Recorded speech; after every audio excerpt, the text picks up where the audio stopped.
À première vue, une visite d'un haut responsable étranger comme celui-ci a tout d'un fait anodin au palais Toumaï, sauf que le ministre d'État Andrew Mitchell, par ce déplacement, devient le tout premier membre du gouvernement britannique en fonction à visiter le Tchad. C'est lui qui est en charge du développement et de l'Afrique au sein de l'équipe du premier ministre britannique Rishi Sunak a à cœur le renforcement des relations de coopération entre son pays et le Tchad. De l'exploration des opportunités de coopération, il en a été question au cours de cette audience accordée par le chef de l'État général Mohamed Idriss Déby Itnou.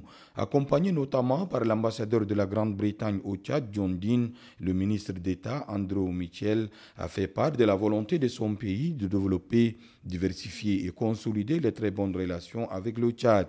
À l'entendre, les échanges ont également concerné la crise soudanaise, particulièrement la situation précaire des milliers de citoyens soudanais ayant trouvé refuge et protection au Tchad. Je suis très heureux d'être ici aujourd'hui. J'ai eu une très bonne réunion avec son Excellence, Monsieur le Président. Les relations entre nos deux pays sont très bonnes et nous voulons que nous avons encore d'investissement, encore de commerce entre nos deux pays.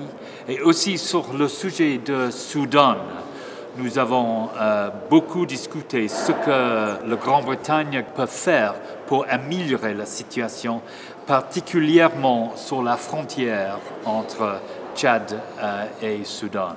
Les voies et moyens de parvenir à un cessez-le-feu et une solution politique à la crise au Soudan ont été examinés au cours des échanges, note le chef de la diplomatie tchadienne, l'ambassadeur Mohamed Saleh Al-Nadif.